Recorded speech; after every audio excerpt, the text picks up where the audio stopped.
and go from there. Maybe.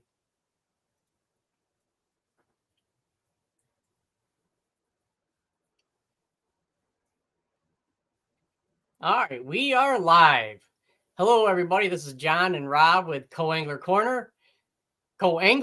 I'm sorry. We rebranded the other day, a couple weeks ago, and we have a special guest coming on tonight, Todd Goade. He's from Tennessee, and I don't know. There's something about him that I would really like to do outside of him fishing professionally. He's also the reigning angler of the year for the National Professional Fishing League. We'll bring him on and let him talk about his story and little things, and go from there. What do you think, Rob? Yeah, heck of a guy. And another plus, he's kind of our age, so gives us some hope. We can hang with the young guys, but super nice guy. I mean, he's been around for a long time, fished a lot of different trails. But yeah, he's just a ton of experience. I mean, guy's sharp and just down to earth. Yeah, and he has that one trophy that sits behind him that has me drooling a little bit, Yeah, there's only 2 or 3 out there like that. So there's only 2. So we're gonna add him in right now and get a chance to meet him a little bit and see what makes him so good. All right. Well, first we're gonna put him over in the big screen. There we go. There we go. Now we're talking. There we go. What's going on, fellas? Hey, good evening, Todd. How you doing, buddy? Doing good. Good evening, sir. How are you? How are you? Good. Doing good. How's the weather down there? It's cold. It's winter. It's winter time finally here. Got cold nights and it's wintertime fishing is definitely set in here in East Tennessee, and I'm going to go over to Cherokee tomorrow and make a few casts, see if I can't catch some winter fish in some old haunts. So sweet. Nice. Yeah, man. Nice.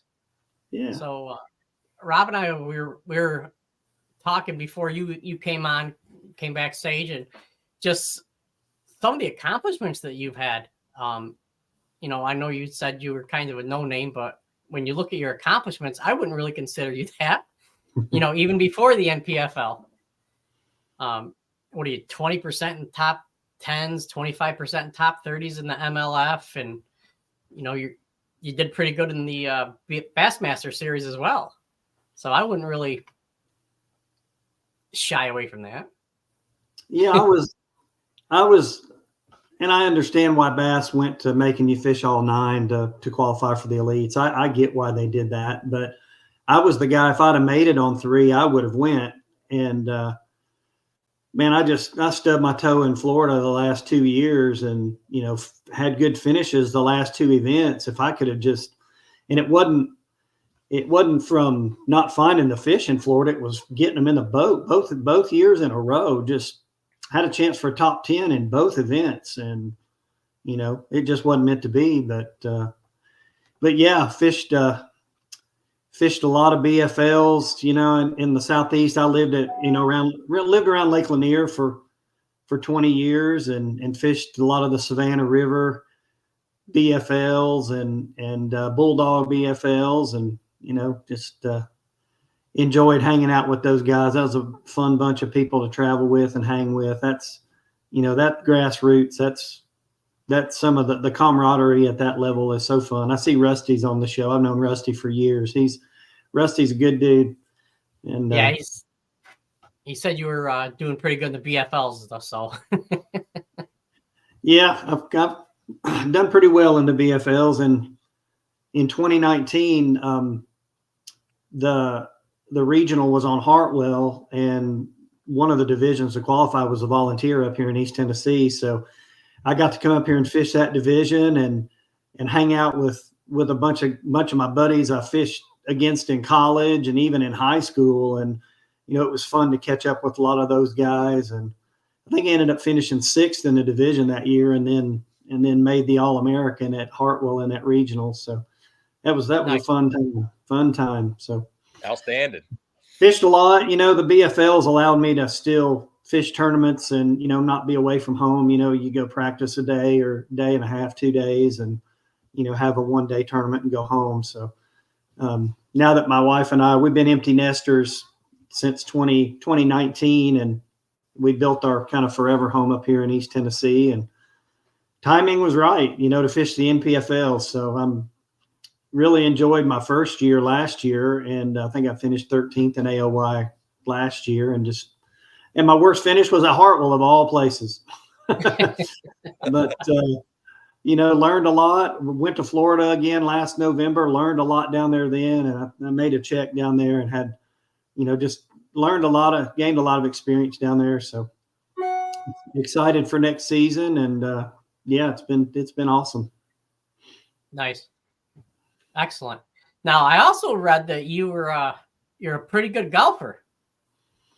Yeah, I used to be real good. I mean, not bragging. I'm anybody that knows me, I'm kind of understated with that, but getting older, it's I'm kind of a hack from way back now. I can scrape it around and probably shoot in the high 70s now, but there was a time I could score pretty good, but I can still get it out there a little bit. I enjoy it. That's good. I'm in the mid 80s. Unfortunately, that's only for 9 holes for me. I love the game. Steph's husband's on here too. He's a golfer. I'd like to play with him once too. I hear he's a really good golfer. Yeah, nice. All right. So, what made you decide to, if you don't mind, what made you decide to go into the NPFL? Well, for years, I mean, I've had friends that fished the FLW Tour way back in the day, and I fished the Toyota Series in 2017, I think, and I've had a chance to fish the FLW Tour a couple of times, and timing just wasn't right. I had both daughters raising them, and both of them were playing travel softball, so my wife and I kind of divided and conquered on the weekends in the summer, and I just wasn't gonna not be there for the family. It's a big commitment to go out there and fish a 9-event schedule plus a championship, and to be gone for 9 weeks, it's 2.5 months of the year. I just wasn't gonna subject my family to that. I enjoyed staying around the house and fishing BFLs and local tournaments and things like that. But when we built this home up here in East Tennessee, we kind of had an exit strategy down there in Georgia, what we were gonna do. My oldest daughter lives in Bristol with our grandson, so we were gonna get closer to the grandbaby, and he's 8.5 now. But I grew up about an hour from where I live now, up around Kingsport. We moved up there when I was 14 years old, and finished high school up there, went to ETSU and graduated there in Johnson City. And so East Tennessee was kind of my home, and it was cool that my oldest daughter ended up in Bristol. So when we got this done and we were empty nesters, and, I was like, and I've known Al McCullough for several years. I actually committed to fish the inaugural season of the NPFL, and we were building a house, and I didn't realize how much was going to be tugging at me, even though we were empty nesters, kind of, sort of. My youngest daughter was kind of on autopilot, and, building that house, having a job, coming back and forth to Tennessee. And it would have been too much to try to fish 6 events and be gone for 6 weeks. So I called Al and backed out, and we got all that done up here, got the house built. And when COVID hit in 2020, my youngest daughter, the school she went to, well, pretty much probably every school, they sent them home for computer learning. So I was like, well, you can do that in East Tennessee. So they came up here, and I started making runs, loading furniture and stuff and getting the other house ready to sell. So in ICAST, at the week of ICAST that year, Al called me again, and he said, you want to fish the NPFL next year? And I said, absolutely. I said, if I can get a title sponsor, and I can go do that, if I could be fully funded to come out there and fish, then I would do it. Because I just never really wanted to do it on my own dime. Sure. So, and it's just funny how things work out. I have a friend that is in the surveying world, owns a company called BB Geomatics. He lives in Tampa. It wasn't long after that, he messaged me on Instagram. I'd made a post on social media or something, and he messaged me and he said, what would it cost to wrap your truck and boat? And I said, well, let's have a conversation about that. So we talked, and I gave him a proposal, and he ended up being my title sponsor last year. I mean, just crazy how stuff works out. Yeah. And Safe Haven, they were an associate sponsor last year, but those guys, I've known them for several years. I introduced them to several of my national account clients when I was in the pest control business, and that's what they do, wildlife removal and everything pretty much. So they became my title sponsor this year, but it's just been one of those things, how things have worked out, and it's, and tie all that in with just being fortunate to win Angler of the Year. It's just kind of a magical year, Yep. Building relationships, man. That's what it's all about. That's what it is in the fishing business. Anybody that's been doing this a long time knows that, relationships matter, and creating value for your sponsors matter. So it's, I've got a lot of long-term partners. I was, even fishing BFLs, I had some really nice sponsor partners that, that are still here with me today. So, it's pretty cool, to have them along on the journey too. Absolutely. Nice. And Right. I like the NPFL schedule. They kind of space things out. And I noticed they don't really have that many spawn tournaments, which I really don't like. But their scheduling and how they spread stuff out is really nice. Yeah, it worked out really well this year that our championship, from this year is going to be in March at Amistad, like March 3rd through the 9th. So we don't fish again until the second week of May at Hartwell. So we don't have a spawning tournament, which is great. And one of the things that drew me to the NPFL too is we fish in the fall, and I love fall events. I mean, fishing in East Tennessee. I mean, I've won more money in East Tennessee in the fall. Douglas, Cherokee, Boone, South Holston, Fort Loudon, you name it, Watts Bar. I love fall fishing. I always have. Fall and wintertime cold water fishing, and that's what one of the cool things about it is, kind of 2 in the spring, 2 in the fall, 2 in the summer, 2 in the fall. So, we've even been told, Brad made a comment one time. He said, we can do whatever we want to do with the championship. It may not be in March in 2025. We may wait till the end of the year and have it somewhere else. We can do whatever we want to do. And I was like, that's pretty cool. I like that. That's good. That's good. Hey, New York has some It's great cool. bodies of water for the fall. Oh, yeah. Water's a little hard up there, though. No, not yet. Now you can. I mean, my buddy and I, we're considering going out this weekend. Really? Yeah. Oh, wow. But no, it's now you hit October, it gets a little cold, but there's still a lot of open water. Yeah. But yeah, it's yeah, there's a lot of things they do, and they go places that a lot of the other organizations don't go. Like, we went to Wright Patman this year in Texas, in Texarkana, and who doesn't love catching an 8-pounder on a swim jig in 8 inches of water? I mean, gosh almighty, that place was so fun, and it was such a diverse year of fisheries, from smallmouth fishing up north at Saginaw and largemouth to, fishing in 1,000-degree heat at Lake Eufaula in Oklahoma.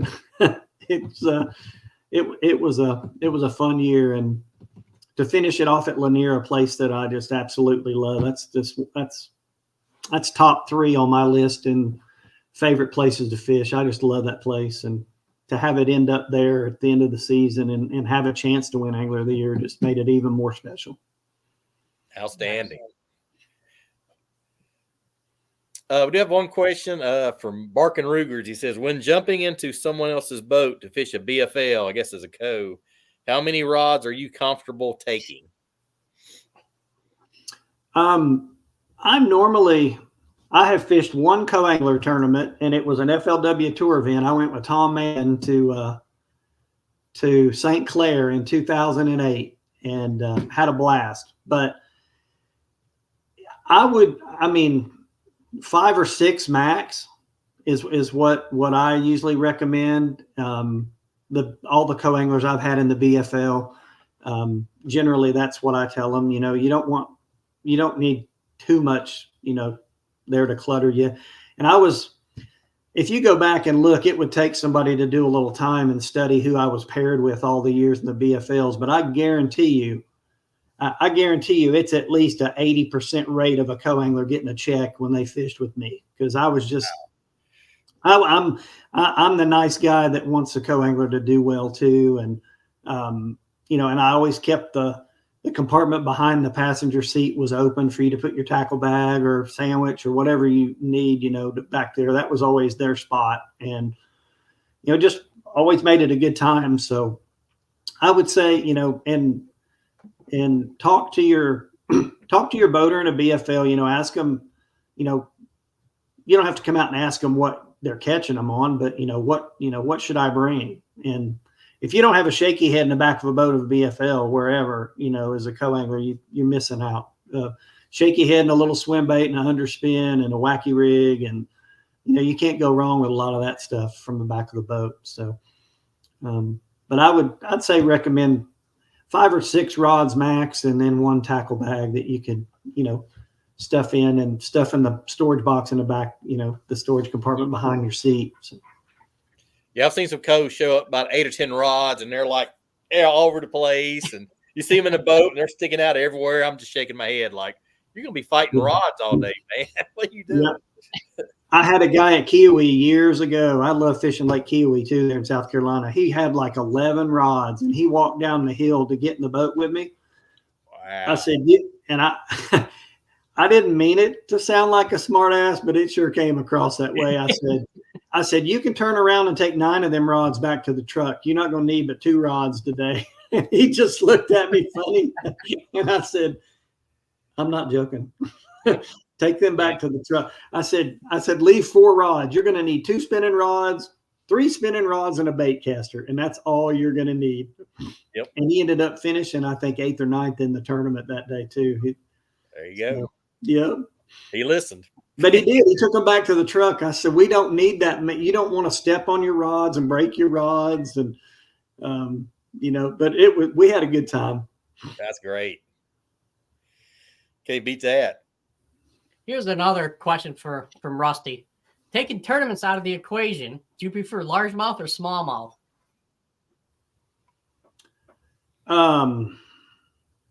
Probably smallmouth. I mean, I love largemouth fishing too. It's probably 50-50, Rusty, but I love going up north for smallmouth. But there's a lot of smallmouth at Douglas and Cherokee now. Douglas is really starting to be on the uptick for really nice smallmouth. You can catch them on little swim baits and underspins, and drop shots and jigs, a whole bunch of things. But I like smallmouth fishing because it helps me tune up my spotted bass game, because they act similar out there offshore. You can catch them on kind of similar things at times. So I'd probably say smallmouth, Rusty. The smallmouth spots, they fight. They don't give up. So. Oh yeah, for sure. The freshwater redfish. Yes. So was there a point in the this past season that you're like, I could be angler of the year? Was there a turning point that you knew that you had a real shot outside of the end of this season? But the turning point was at 9:30 Saturday morning on October 29th at Lanier, when I had 17 pounds in the boat, and I knew I had won, and I just had to make it back to Laurel Park. That's one of the things I'm really proud of the most, is I never got ahead of myself all year. I knew when I was fortunate to take the lead at Saginaw, I mean, these guys catch them. They catch them everywhere, every day. And if you heard me on stage, you know, I got to do my job. And there's 9 competition days left. I got to catch them all 9 days. And I never got ahead of myself. I went to Eufaula for pre-practice before the cutoff. And I really think, looking back on it, spending that extra time out there really was what won the AOY for me, because I found 5 or 6 sneaky places that nobody else found in the event. I found all the good offshore stuff. Trent Palmer found the best place that I found, and I never made a cast on it in the tournament. And he busted them there. I don't know, at least one day, if not 2. I saw him sitting on it like the first hour of the first morning, and I was like, well, that's done. But I found some docks that nobody found, and I found some sneaky brush. Them folks that Eufaula it's a fishing community, fishing lake, and you get a little sneaky where you put brush. And I kind of figured out in this one area how people were putting brush out kind of around their docks, but maybe kind of not. And nobody found any of that stuff. And it really helped me. And then I had a marina, and this is Lanier experience, fishing marina walkways and having to skip stuff way back in underneath pontoons and just completely out of sight. I had like 3 magic casts in this one marina, and those paid off every day for me. And it was an afternoon bite too. It was in the tournament. You know, my wife's watching the Way Live tracker, and she's stressed out because I've got 1 fish at noon, you know, and but that one really did it. But I never got ahead of myself. I just, after leaving that event, a lot of my buddies were like, you got this, man. You're going to Lanier. You'll kill them there. You've got this wrapped up. And I'm just like, nope, I do not.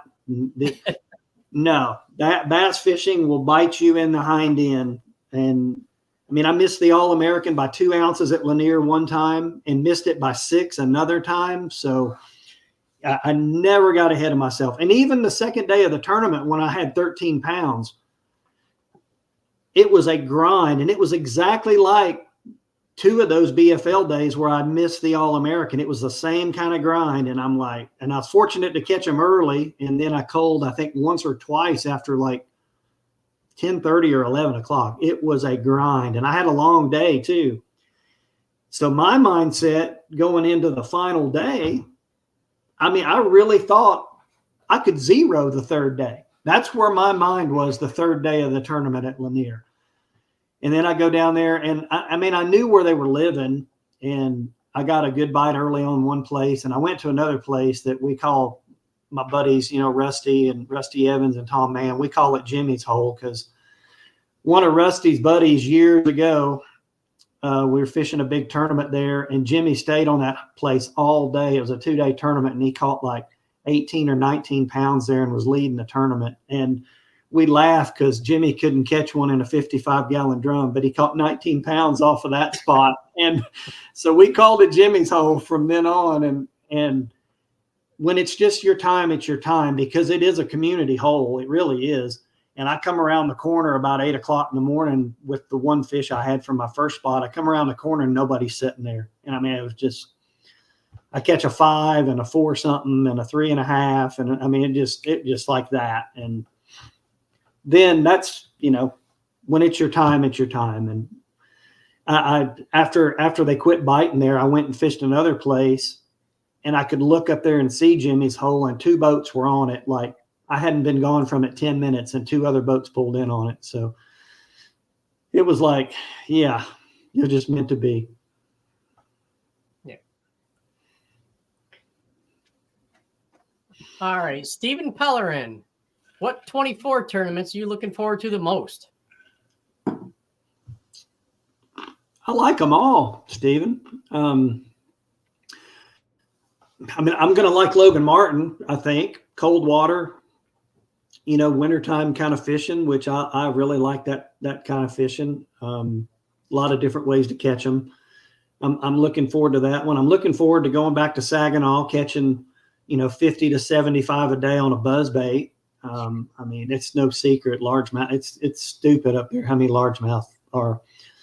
are in that place. And Rusty, to answer your question, when I go to Saginaw, it's largemouth, but it's not the smallmouth lake like Lake Erie is or St. Clair. I mean, there are good populations of smallmouth, but they're hard to find. When you find a school of smallmouth at Saginaw out in Huron, normally, 10 fish max, whereas Erie, you could find a 30, 40, 50 fish school. So I'm looking forward to that one. I'm looking forward to Hartwell too. Hartwell, the second week of May, can be in that couple of week post spawn funk too, where 12 pounds a day is real good. And I like a tough tournament on Hartwell. So, I mean, I really like them all. Looking forward to going to St. John's in September, because that's part of the St. John's I've never fished before there in John Cox's backyard. So, yeah, I don't know. I'm looking forward to all of them, but I guess if I had to pick one, I'd probably say Logan Martin, because I do have a decent amount of history there too, and again, cold water kind of fishing. So nice, outstanding. Have you started looking at Almstead yet for a championship? Kind of scouting, looking at maps, everything yet? That's definitely a big fish lake. A little bit. Yeah. Yeah. A little bit. I've been kind of focusing on Logan Martin and tackle prep and, kind of rigging rods and getting tackle organized again for next season. Nobody's going to remember who finished second in a championship. So, I mean, I'm going to show up with big swim baits and big jigs and, big glide baits and maybe get that to work. But I mean, they'll bite little stuff there too. But, I'm going to swing for the fence there. It should be fun. We should hit it just right being the first week of March. I mean, it definitely be a pre-spawn kind of deal. So yeah, it's got some big ones in it too. So I'm looking forward to going. Yeah. And there hasn't been, none of the organizations have been there in quite a few years too. So, it'll be good to showcase the lake again, and hopefully it'll help the Del Rio community out as well. So it's definitely got some big ones in it.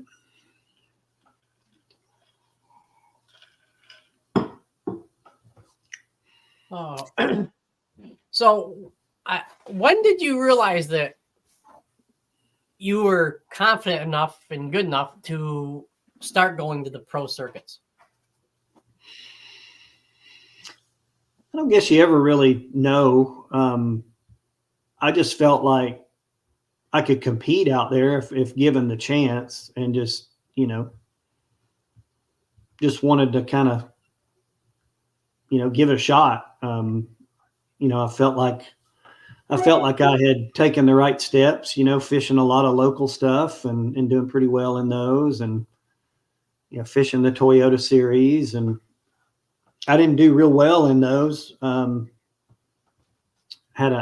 It was a really good learning experience that year on the Toyota series, but just again, a couple of key fish, and, you're fishing the championship that you lose. But I just felt like if I ever got a chance to get out there, that I could compete with those guys with all of the experience.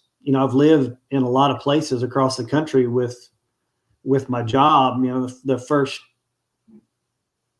almost 20 years of my working career was in the restaurant business, and I moved like 6 times in 10 years right out of college. So I lived in Missouri and lived in North Carolina, and, moved around a lot, and just got to fish a lot of different places throughout my lifetime. So, and then, throw Lake Lanier and Hartwell and those Savannah River lakes, those spotted bass lakes, and learned how to deep fish, offshore for spotted bass, and just felt like I was kind of, rounded enough to be dangerous. So yeah, I always thought I could compete out here, but just needed to get out there and see. I've joked about it though. At winning AOY this year, I said I'll be lucky if I even catch a bass next year. The kind of special year this one was. Who knows? I may not even catch one next year. Well, if you start the season off that way, I think you should give your father a call. I think he'll give you some advice. Yes, he will for sure. I know Yeah, he's we were watching too. For those of you who didn't get the privilege to the pre-show, we were talking, and Todd was saying how good of a fisherman his father is. So the apple does not fall far from the tree on that aspect. So, and Yeah, he's Brian said you could have competed at any level 35 years ago. yeah, I paid him to say that. He's one of my best friends. That's okay. We All right. we went to East Tennessee State together. We fished a lot of tournaments together. We won a lot of tournaments together. Yeah, he's a great friend. We have spent a lot of time in the boat together, and it was funny how we met in college. I think it was an English lit class. I had won. Johnson City had their Spring Fest tournament. It was the first tournament, the first inaugural one, and I ended up winning the tournament. And he overheard me talking to somebody that I'd won the tournament, and he came up to me and was talking to me about it. And he said, "You didn't win that tournament, did you?" And he thought I was kidding. And I think it was a Tuesday, Thursday class. I can't remember. Brian, correct me if I'm wrong, but I showed up the next time in class with the newspaper article, and we've been fishing together ever since. But yeah, he's a great friend. Hey, it takes a lot of them to great friends, great family to make fishing a career. Absolutely. I've been blessed to have a lot of good friends out there, and he's one of them. Yeah. We're actually going to fish Cherokee. I think it's next Saturday. They're having the New Year's, or yeah, it's the Saturday after Christmas. I think we're fishing together in one of those little New Year's deals. So. Nice. Yeah. Well, it's supposed to be 50 degrees up here if you want to come on up for Christmas weekend.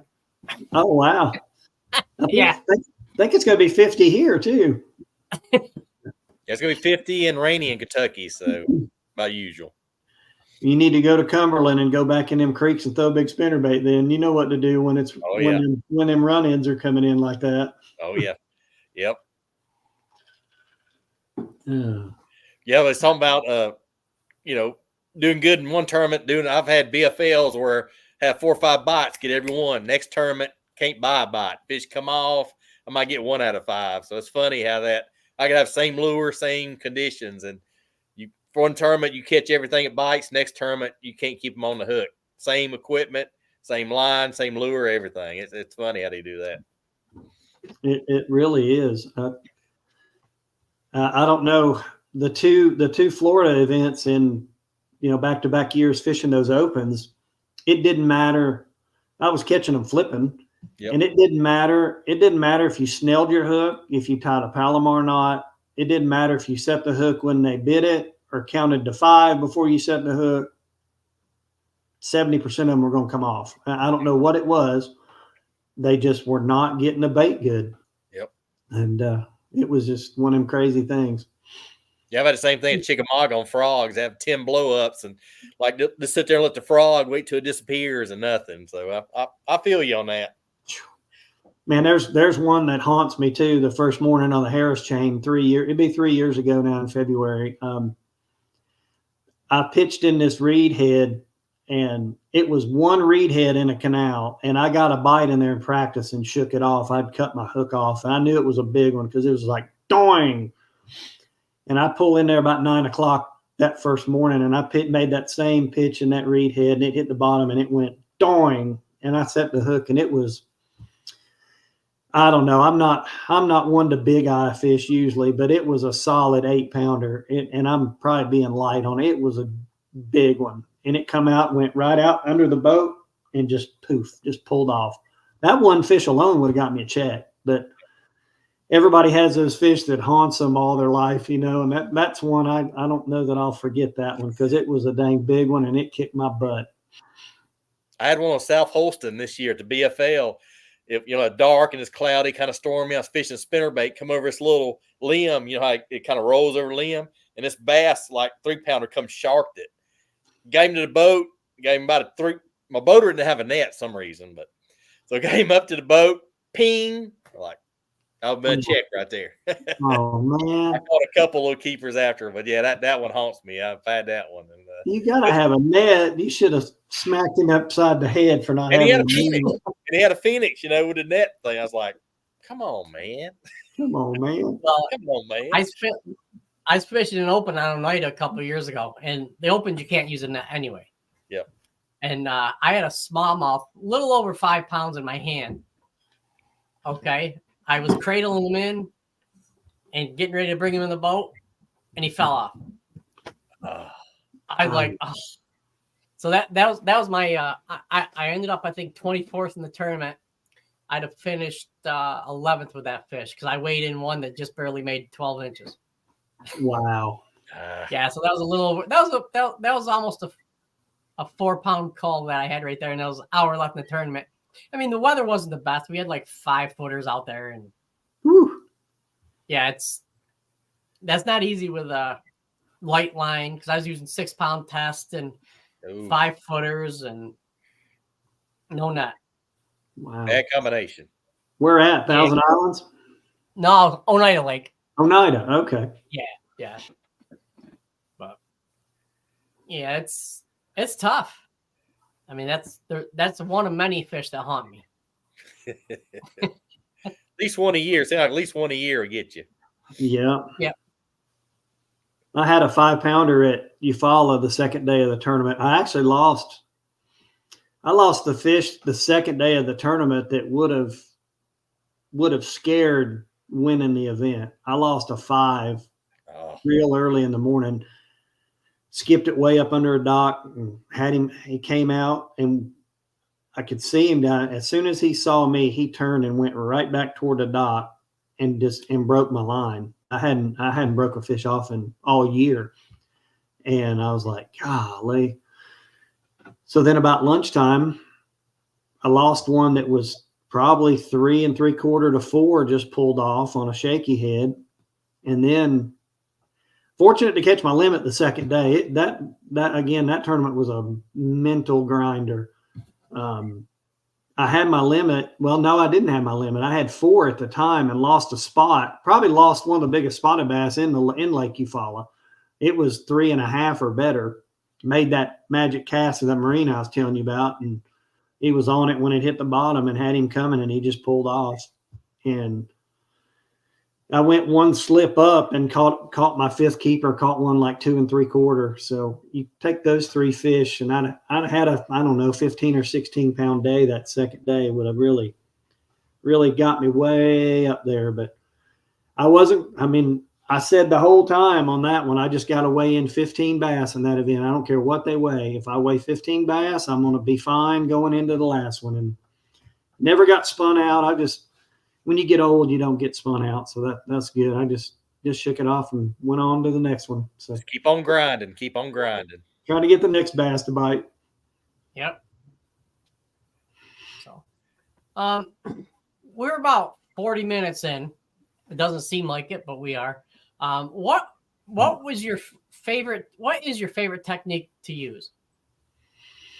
Or, you don't have to go exact baits, or you can just generalize if you'd like. Or the most confidence in. There you go. Yep. It really depends on the. It depends on the time of year. It depends on the lake. Not to plug my own stuff, but at Lanier in June, you better be throwing a pulse jig, a pearl white 3/8 pulse jig. I mean, you're going to catch more 4-pounders on that over brush piles. It's just, you talk about a fun thing to go do. It is such a blast to do that in a Zoom Super Fluke. I mean, the month of June is one of the funnest months to ever fish on Lake Lanier. The fish are offshore. They're out there relating to brush, and you can just catch 40 or 50 in a day doing that, and have a 20-pound bag of fish. I don't know. I mean, I'm old school. I still love throwing a spinnerbait. I like throwing a rattle trap out here in the winter. You know, I like throwing them little crankbaits.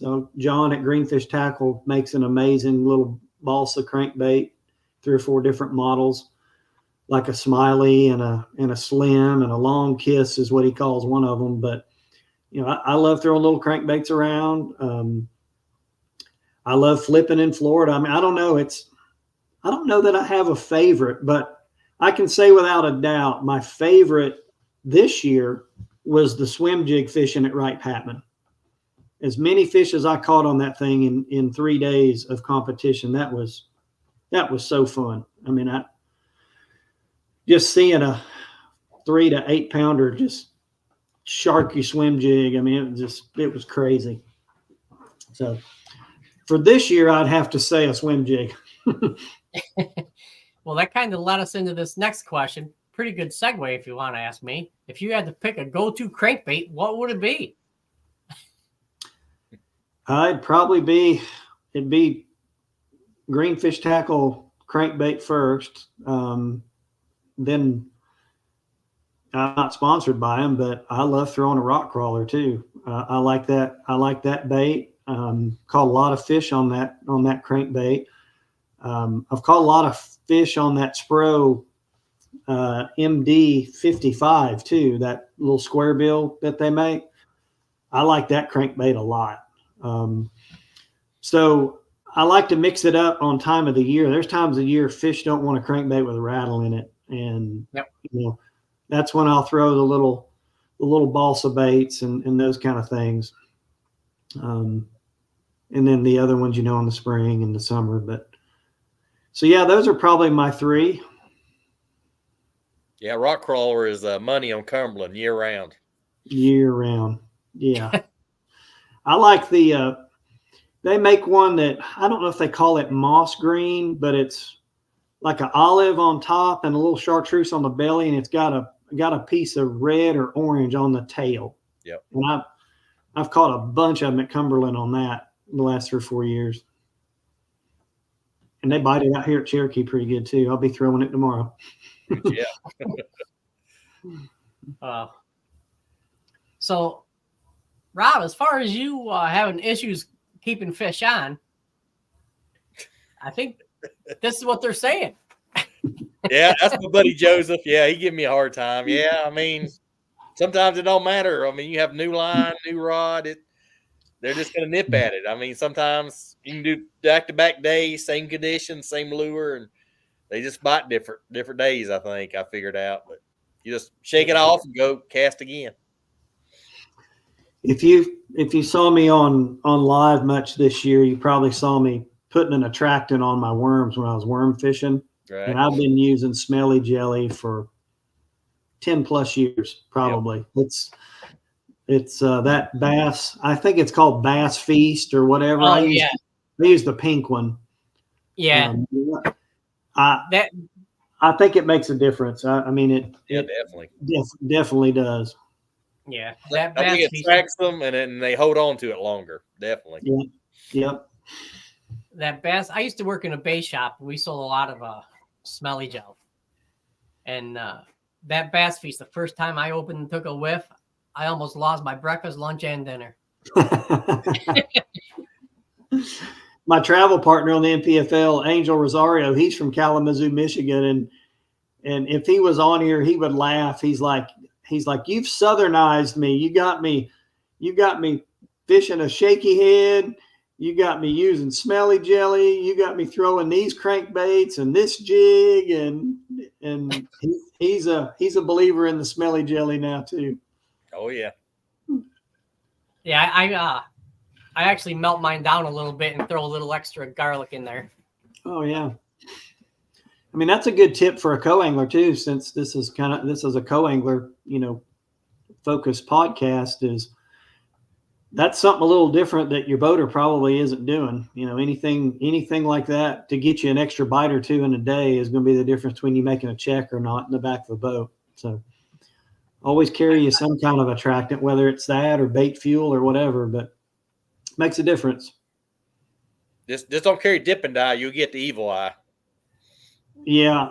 I had a guy knock a bottle of chartreuse dye over in the boat years ago, but they made a neutralizer back then. It was clear. And I don't know if I can't find that anymore. I don't have that dye in my boat anymore, but I've looked for the neutralizer and I haven't seen it. So I don't know if they still make it.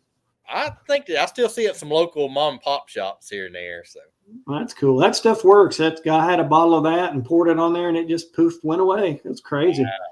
It still smelled like a steakhouse with all the garlic there on the deck, but or Italian restaurant. Italian restaurant, yeah. I use it as a co-angler, but I do it off the side of the boat in a Ziploc bag. I don't open it on the boat. I make sure I'm holding over the gunnel. Do that because hey, that's not my boat. I don't want to offend anybody. I don't want to break anything. So, yeah, I like double bag it. If I do bring it, I double bag it. I try to dip them the night before, but even if I do bring it, I'll double bag it. So yeah.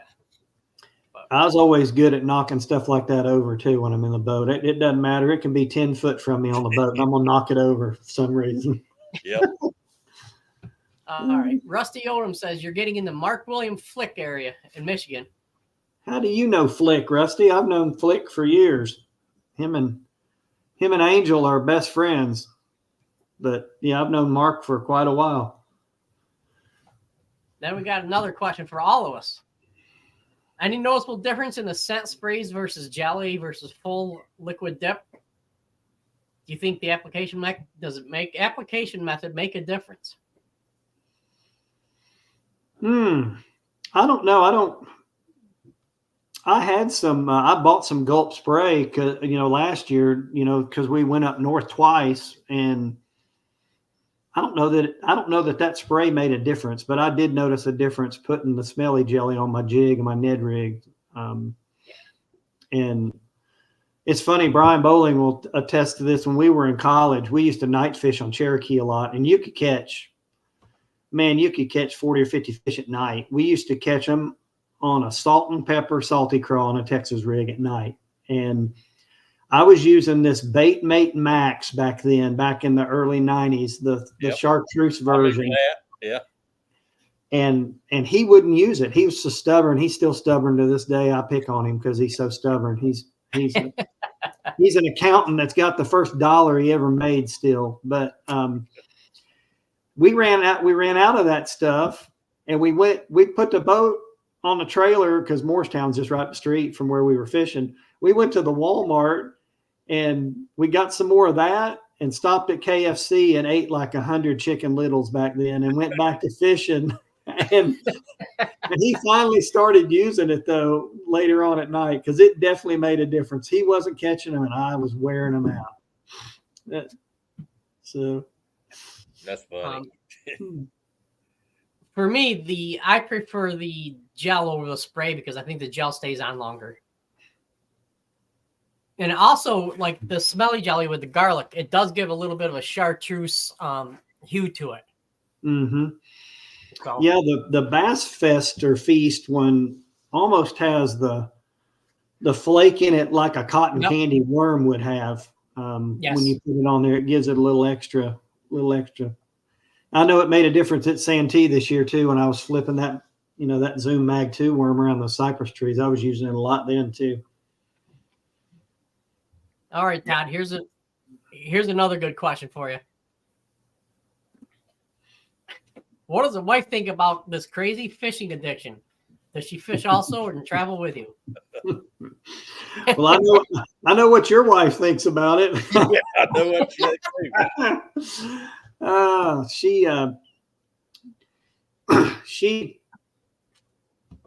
She puts up with it, but she loves it too. I mean, she loves that I've done well this year and that it's kind of come full circle and I've been able to get out there and do this. So she's always been 1,000,000% supportive, which is awesome.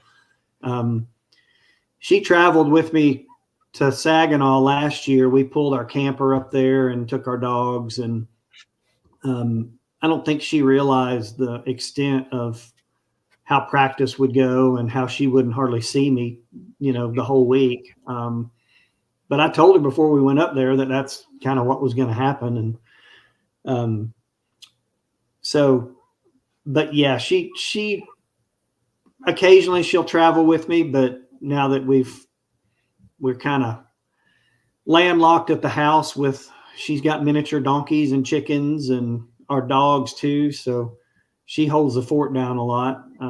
But she might travel with me next year, an event or two. We've talked about it. If everything lines up, our youngest daughter's a senior at UNC Greensboro, and she's a softball pitcher for them. And it's her final season, and it's going to kick off in February. So not only am I going to be running the roads fishing tournaments, but we're going to be pulling the camper all over the place here in the Southeast to softball games and stuff, being her last season. So it's going to be a real busy spring. And that works out good for me too, after the championship, in early March, not fishing again until May. So be able to catch a lot of her softball games and see her kind of finish up her career. Awesome. Excellent. All right. I didn't see too many more questions, but another one about the scents, I believe. Trying to get it up here. Oh, my mistake. I forgot to click on it. Is JJ Magic ever proved better than other stuff, or just opinions? It's probably, I've used JJ's Magic in the past. I've knocked it over in the boat too. So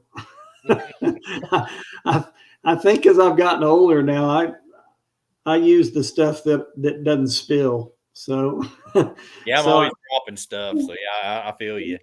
I'm sure it works really good too. It's when you dip something in that dye, I mean, it's bright chartreuse immediate. It's probably the brightest of the dyes, I think, out of, between that and the Spike It. But yeah, I've kind of stuck with Smelly Jelly, probably just a personal preference. They all work. Right. Steven says, most don't understand what goes into tournament week. Long days. Oh, no doubt. And that's another cool thing about the NPFL is we have an off day on Wednesday before the event starts. So you can kind of catch your breath, sleep in a little bit if you want, work on tackle. Angel and I like to find a golf course and go play golf and, kind of take your mind off the event and just have a good time. And we've done some outreach. The NPFL tries to partner with the communities that they're at and do some outreach. One, I can't remember what event it was. It may have been Saginaw. We helped last year help move some things out of some storage buildings for some folks. And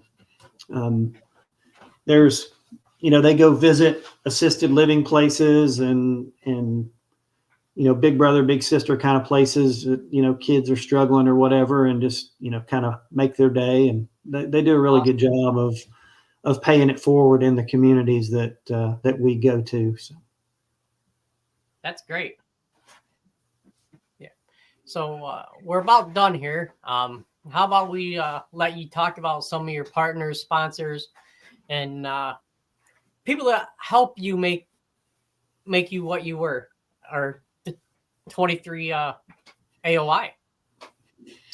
Yeah, I couldn't have done it this year without Safe Haven.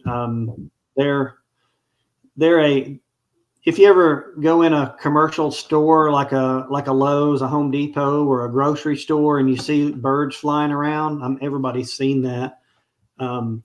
It's a patented technology. They have the patent for it. It's a mist net technology, and they guarantee removal of birds out of commercial spaces up to like 2 million square feet, or you don't pay. And they have 100% success rate. But they do exclusion work, all kinds of wildlife removal. I saw on LinkedIn the other day, they posted, they caught a hawk in one of those places, and, humanely, they catch them and release them back into the wild. It's one of their taglines is no shoot, no harm, no foul. So, so those folks amazing part of my success.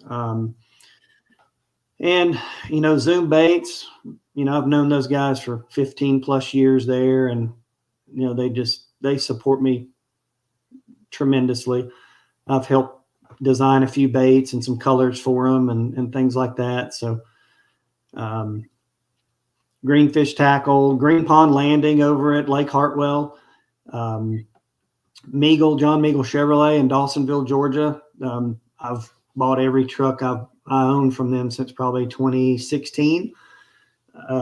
They're just they love the outdoors. They get out there and hunt and fish, and it's a cool dealership. Service is great. It's not your stereotypical car dealership. It's a really cool experience when you go there.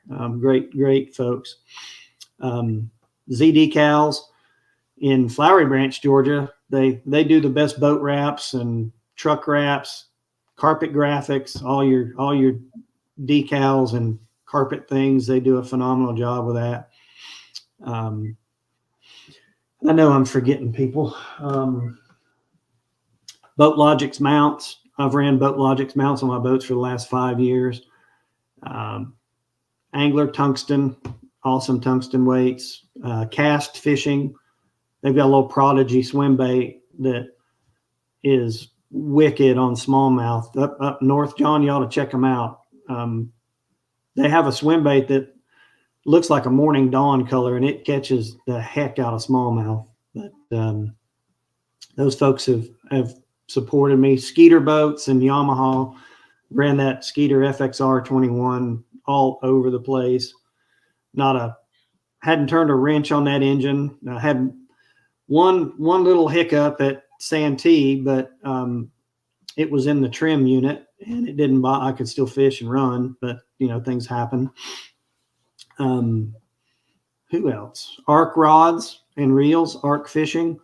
Didn't break a rod all year, and I high sticked quite a few largemouth with that buzzbait at Saginaw. I was laughing if I was going to break one of Cobb's rods, but never broke a rod. Just amazing company. Who else? Of course, the company I'm co-owner of is Pulsefish Lures, and we make scrounger type bait and swim bait heads, and we have 100 different SKUs now in our product line. So you can check us out at pulsefishlures.com. Let me see here. Power Pole. I've known Casey for years at Power Pole, and when I was fishing regionally, he helped me out, and just one of those relationships that's continued for years and years. I've just done a great job. And Lithium Pro batteries, never had a single issue with any of my batteries all year. And the Power Pole charge, I'd get back to the ramp, and I could push the button on my Lowrance Ghost and for the battery level, and it was on high at the end of the day, every single day of competition this year. Wow. And it's crazy how good the batteries are, how good the trolling motors, was on battery life, and how good the batteries were. But Lowrance, I've had a Lowrance on my boat since 1986. I mean, it's all I know. And that Active Target 2 it's really, really good. Sonar Pros there, Trent Palmer there in Cumming, Georgia, rigs boats, does an amazing job rigging boats. He's got the best harness on the market for rigging your electronics. Hopefully my new boat will come in right after Christmas and I can get it down there and he can get it rigged out. But they do a phenomenal job. So one thing I'm going to be doing next year is I've partnered with Travis Jewell. He's not going to fish the NPFL next year, but he started a company called Sponsorless. And it's a way for folks out there to actually show sponsors the value you've created for them, instead of, you mentioned one of your sponsors on a social media post. Well, you can't gauge who goes and buys the product from a social media post. And what I'm going to create through Sponsorless, If you go to travisjewell.com right now and look at his page, that's what my page is going to look like when I get done talking to the sponsors that want to participate with me on my profile page. So next year out on tour, when I'm on stage, I'll be saying, go to toddgoade.com and, shop with the people that have supported me. And I'm working on getting some discounts from some of my sponsors, and they can go click the link, go to toddgoade.com, click the link, and it takes them to that company's website.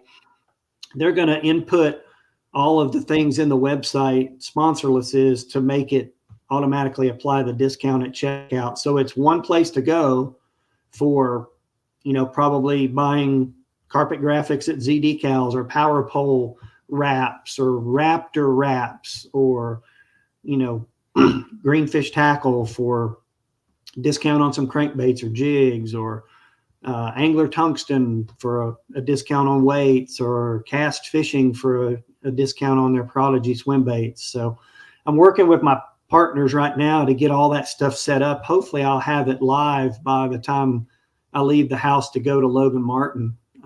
So it'll be a good way to show my sponsor partners the value that I create for them throughout the year, because it'll give real-time data of how many clicks, how much product's been sold through there. So, I think it's going to be a great way to bridge that gap, because, companies out there are doing their thing and they've got stuff going on, and fishermen are out there doing their thing and they've got their stuff going on. Well, this is kind of a way to bridge both of those together. So I'm excited, really excited about how, the trajectory of how that could go for me and for everybody else that could participate in Sponsorless too next year. Excellent. Definitely. Well, good. Yeah, it does sound interesting. I mean, me as a business owner as well. So it's basically an affiliate, it's an affiliate kind of a platform. So you're going to get a commission, anybody that logs on, and creates a profile, anything. If you go in, they're working on what they call the Sponsorless Collective. They're bringing big companies on their home landing page in the collective. So if you promote companies in the collective too, you're going to get a commission from those people that come and shop on your site, buying stuff through that collective as well. So it's a really good concept. I hope it grows a lot of wings next year. It should. It really should. And it's a great way for it's a great way for a regional type angler to kind of get a foot in the door with some of these companies too, and establish those relationships to people that they're looking to maybe fish at a little higher level, and it's a good place to start too for somebody. Yeah, absolutely. Sounds interesting. I mean, I think we'd like to have you on to talk about that. Maybe you and your partner can come on and talk about it, and when it gets official, when everything gets rolled out. And yeah, for sure. We can have Travis from Sponsorless come on, and he can go into really great detail about it. I've got some calls lined up after first of the year with some of my partners too, to get things set up. So it's going to be exciting. Excellent. Yeah. All right. Well, we're a little bit over an hour. I apologize for keeping you a little longer than we thought we were going to, but no, it's all good. And real quick, I know you was at East Tennessee Fishing Expo last year. Are you going to have a booth at East Tennessee Fishing Expo this year or next year? Sure. Yeah, we sure are. Absolutely. Okay. Good deal. Yep. Yeah, come by and see me. Sure will. Cool. All right. Well, thank you very much, sir. Appreciate everything. If you want to stay backstage for a couple minutes afterwards, we'll talk to you and see about getting some other things going and go from there. Sounds good. Thanks again for having me. Thank you, Todd. Take care. Good luck next year. Thank you. Thank you. Thank you. Boy, what a guy. Yeah. I said he's done a lot. He's done it all. Yeah. So, all right. Well, next week, we have Mitch Metcalf, who is a smallmouth guy. I saw him because Jay Angel had him on his, or Jay Angel, I'm sorry. Yeah. Yep. Jay had him on his show. Let's last talk week. fishing. Yep. Yep. Let's talk fishing. And great guy. I actually listened to the whole episode. I actually went back and re-listened to it as well. So he's going to be one of our guests. He's going to be our guest next week and go from there. And we got some exciting news coming up for us. Do we want to get into that a little bit, or should we wait? That's a great guess. We might want better wait. We got some great guests coming up too, guys. We been blessed.